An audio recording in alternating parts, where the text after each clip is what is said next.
मयोऽयं गुणसम्प्रभावो न विद्यते ग्रहणानुबन्धे। जय हो। आकर के भगवान से प्रार्थना करने लगा, क्षमा मांगने लगा। हे जगत पिता, हे प्रभु, मैं आपको समझ नहीं पाया, मुझे क्षमा कर दो। प्रभु आपकी लीला से अनभिज्ञ हो गया। कहा भगवान ने, इंद्र, जो मुझे प्रिय होता है मैं उसके अभिमान को टिकने नहीं देता, मैं उसके अभिमान को तोड़ता हूँ। ये मेरा स्वभाव है। जो मेरा भक्त होता है और उसको देहाभिमान, स्वाभिमान, विद्या का अभिमान होता है तो मैं उसको ज्यादा दिन टिकने नहीं देता, उसके अभिमान को तोड़ देता हूँ। और भगवान की इंद्र ने बहुत सुंदर स्तुति की और भगवान से की प्रार्थना करके चला गया है। अब देखिए,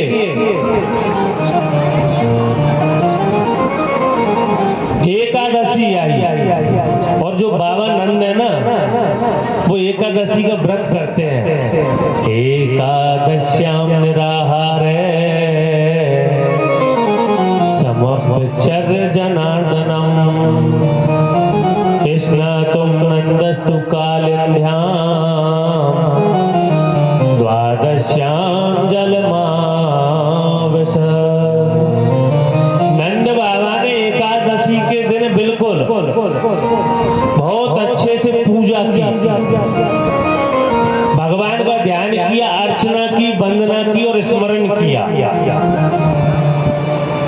बहुत सुंदर भगवान का ध्यान किया। एकादशी का व्रत तो बहुत अच्छे तरीके से बाबा ने संपन्न किया। जब रात्रि में बाबा सोए तो 12 बजे चेत हो गया, बाबा नींद खुल गई। मन में विचार आया कि प्रातः काल की बेला है, ब्रह्म मुहूर्त है, स्नान करने चलते हैं यमुना जी पर। और साथ में ग्वालों को भी लेकर के गए, 2-3 ग्वाल बाबा के साथ के, उनको भी लेकर गए। और बाबा ने जो ही लगाई डुबकी यमुना में तो बहुत समय है गयो बाबा को। अब बाबा तो बाहर निकले ही नहीं वहां में से। तो ग्वालन ने सोची काय बात हो गई, बाबा अभी तक निकले क्यों ना आए हमें से। घबरावे लग गए और तुरंत भागते हुए गए और घर पर पहुंचे बाबा के पे। कन्हैया, कन्हैया, तेरे बाबा है वो निकले ही नहीं है उसमें से, यमुना में से। और भगवान तुरंत दौड़ते हुए आए और दौड़ते हुए उन्हें लगाई छलांग यमुना में और तुरंत जल में से सीधे पहुंचे वरुण लोक। और वरुण लोक में जाकर के जो ही वरुण देवता की नजर पड़ी, घबरा गए। प्रभु आओ पधारो, और चरणों में गिरने लगा। वहां पे देखा तो पिता नंद बाबा को बांध करके पकड़ के बांध के पटक रखा है। क्या बात है? कहा मेरे पिताजी को तुमने ऐसे बांध के पटक रखा है और मेरी पूजा कर रहे हो, अर्चना कर रहे हो, ये तुमने अच्छा नहीं किया। कहा अजानता माम के मूढ़ेना कर वेदिना आनी तोयम तब पिता तद भवान चंतुमर हति। हे प्रभु, हमारे अपराध को क्षमा करो। भगवान को सिंहासन पर बिठाया, तुरंत बाबा नंद को खोला और बाबा नंद देख रहे हैं मेरे पुत्र के क्या ठाठ है, मेरे कन्हैया के कितने ठाठ है। बाबा देख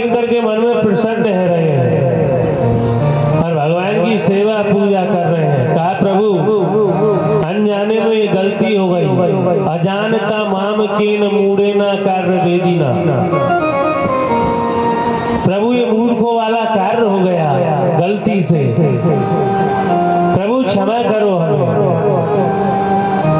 और उनको क्षमा करके जो ही निकले यमुना से बाहर तो सबरे ब्रजवासी खड़े थे।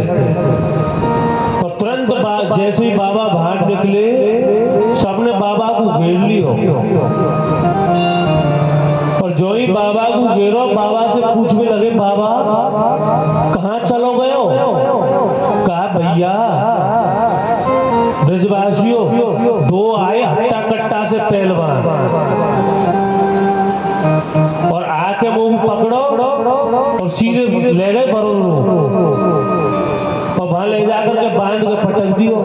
लेकिन भैया जो हमारो जो लाला है कन्हैया है या को तो बड़ो प्रताप है और तेनई आगे जाने का रिश्तेदारी से देवता से या को बड़ो सम्मान करो, आदर करो, सत्कार करो। बहुत सेवा की और तुरंत मोगू बंधन से मुक्त कर दियो। अब तो ब्रजवासी समझ गए पक्का कि ये कोई साधारण नहीं है, ये तो भगवान है। अब जो साथी है, जो सखा है भगवान के, वो साथ में आ रहे हैं। कहा कन्हैया भैया हमसे काऊ अपराध बन गए होए तो बात क्षमा कर दीजिए। तू तो नारायण है, भगवान है, सही सही बता तू भगवान है नहीं? कहा ऐसी काऊ बात ना है भैया। कहा कन्हैया सही सही बता तू भगवान है नहीं? बोले अगर मैं भगवान भयो तो तुम क्या कर लोगे बताओ? कहा भैया तू भगवान हो तो खूब बनो रे, लेकिन तेरे बैकुंठ के एक बार दर्शन करवाए दीजिए। बोले मैं भगवान हूँ या नहीं हूँ इस चक्कर में तो तुम पढ़ो ही मत। अगर तुमको बैकुंठ देखना है तो चिंता मत करो, तुमको बैकुंठ के दर्शन करवाए दे। और भगवान उन ब्रजवासियों को लेकर के पहुंचे ब्रह्मकुंड पर। और ब्रह्मकुंड पर जैसे ही पहुंचे कहा ब्रजवासियों जिसको बैकुंठ देखना है वो इसमें जो ही डुबकी लगाएगा बैकुंठ में पहुंच जाएगा। अब ब्रजवासी कहने लगे लाला से, कहा कन्हैया एक बात बोले, मजाक तो ना कर रहे हो? कहीं हमको यहाँ में कुदा रहे हो तो पहले ही बता दे। बोले जिसको बैकुंठ के दर्शन करने वो यहाँ में लगाए छला जल में, सीधो बैकुंठ में पहुंचे हो। और जो ही ब्रजवासियों ने उसमें लगाई डुबकी ब्रह्मकुंड में और सीधे पहुंचे बैकुंठ। बोली वृंदावन बिहारी लाल की जय जय श्री राधे। सीधे बैकुंठ में पहुंच गए और बैकुंठ में पहुंचकर क्या देखा? चार चार हाथ वाले उन ब्रजवासियों ने कहने लगे आपस में, ओ भैया यहाँ तो चार चार हाथ वाले। उसमें देखने लगे हमारा कन्हैया खाए हमें और देखते देखते जा रहे हैं तो क्या देखा? ओ भैया पहले तो चार चार हाथ वाले ही देखे, अब तो पांच पांच मुख वाले, चार चार मुख वाले और आ गए। ब्रजवासी ने कही एक से जाके देवता से राम राम। उन्होंने कहा मौनम आस्ताम, चुप रहिए। कहा भैया ये तो हमारी भाषा ये ना समझे दिखे, हर देश की हर जगह की नई भाषा होती है। अब देख लो हमारे राजस्थान में कहीं कैसी भाषा है, कहीं कैसी भाषा है।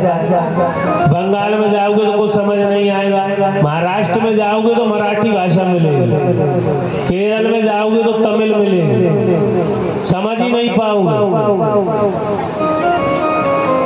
कहा यही हमारे राम रावण ने हर जगह की अलग अलग भाषा हो, कहीं हाय हाय कहीं बाय बाय, हर जगह की अलग अलग हो गए तो ये समझो नहीं है अपन ने काय कही है। आज देखो तो बहुत लंबी कतार लग रही है और बड़े बड़े वेद स्तुति कर रहे हैं बड़े बड़े देवता। देखे तो सही हमारो कन्हैया खाए और जो ही आगे बढ़े और देखा शेष पर भगवान शयन कर रहे हैं। ग्वालन ने कही, ब्रजवासी ने कही, अरे यागी सकल अपन के कन्हैया जैसी ही है, लगे वो कन्हैया ही है अपन को। और जो ही बिलबे की ताई जावे लगे रोक दिया, बोले यहाँ से आगे कोई नहीं जा सकता। जो भी स्तुति वेद स्तुति जो भी कुछ करना हो यही करना है। अब देख देख करके निहाल हो रहे हैं बैकुंठ को, बहुत आनंद आ रहा है, लेकिन मन में विचार करो कि यहाँ यो कैसो बैकुंठ तो जो मैं भगवान से बातों नहीं कर सके। हमारो तो ब्रज ही बढ़िया, वृंदावन ही बढ़िया है, जो मैं कम से कम भगवान से बात तो कर सके। उनके साथ गैया चरावे जामे, उनके संग बढ़िया बैठे, उनके साथ क्रीड़ा करें, उनके साथ खेले। याग बजा तो हमारा वही बढ़िया है वृंदावन। कहा भैया कन्हैया हाथ जोड़े ब्रजवासियों ने, कहा भैया हमें तो हमारे वृंदावन में बुलाए ले, बापा ब्रज में बुलाए ले, ना चाहिए तेरो बैकुंठ ऐसे। हर जमुना किनारे मेरो गाँव ओ सामरे आए जइयो, यमुना किनारे मेरो गाँव सामरे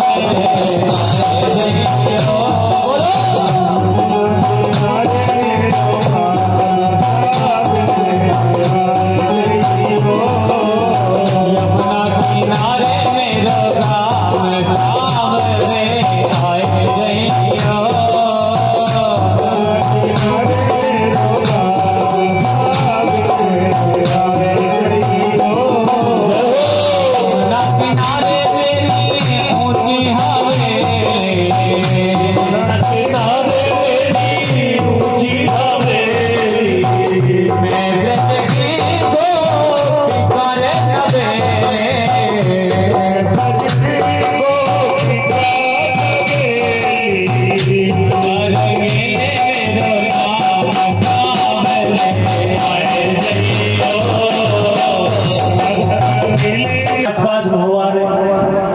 जिनमें पांच पांच मुंह है, ऐसे ऐसे देखे भैया चार चार हाथ, तेरी तो भैया लाला बड़ी पूजा है रही वहां पर।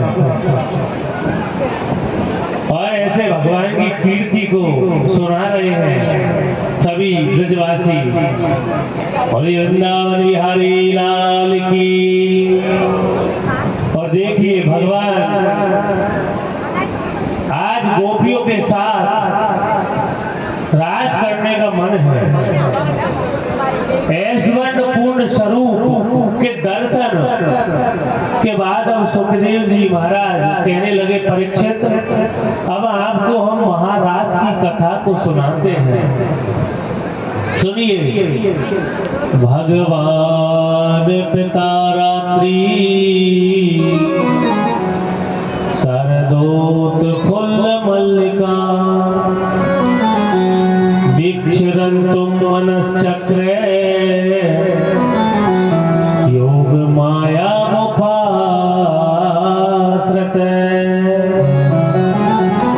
शरद पूर्णिमा की वे सुंदर रात आई। देखिए पूर्णिमा तो वैसे ही बहुत सुंदर होती है, चांदनी रहती है, पूर्ण कला से चंद्रमा जी उगते हैं, उदय होते हैं। और वो कैसी पूर्णिमा, ये शरद पूर्णिमा की। और ये तो वैसे ही बहुत विशेष महत्व रखती है। मल्लिकार्जुन पुष्पों से सुशोभित हो रही है, चारों तरफ चांदनी छिटक रही है।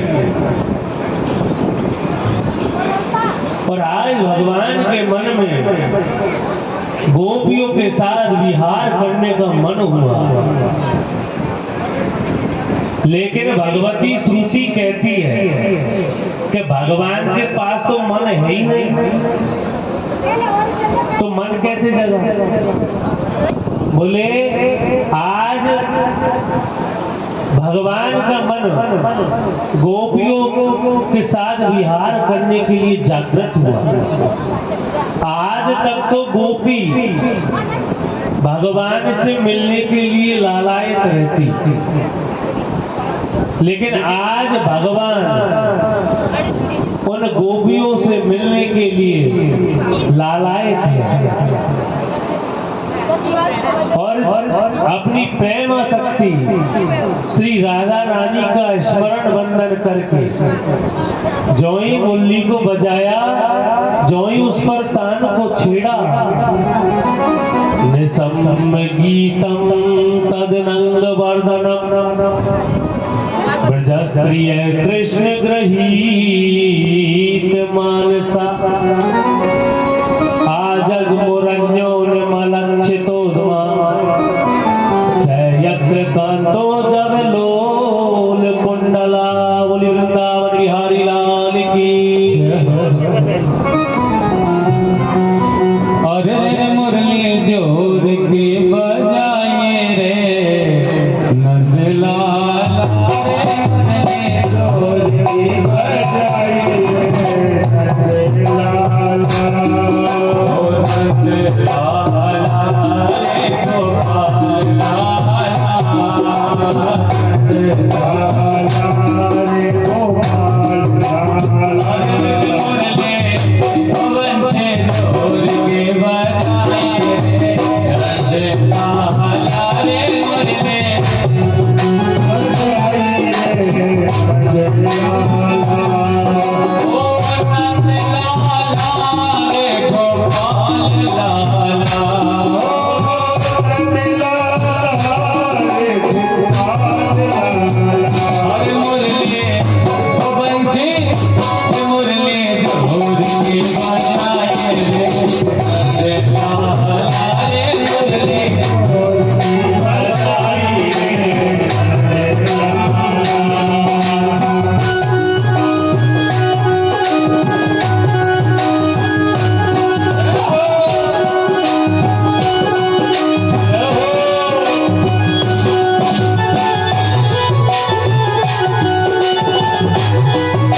कान को सुना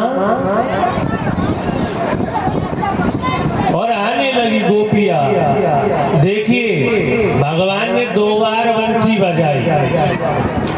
जब पहली बार बंसी को बजाया, इति वेणु रवम राजन सर्वभूत मनोहरम। पहली बार जब बंसी को बजाया तो गोपियों ने भी बंसी को सुना, यमुना जी ने भी बंसी को सुना, ब्रज के वृक्षों ने भी बंसी को सुना। और अब की बार जब अरे भैया हमारे रेस्ट वो दूसरी बात जो करेंगे बात जय जय श्री राधे श्याम। सब साथ से भगवान की कथा सुनेंगे। व्यास जी महाराज के मुखार से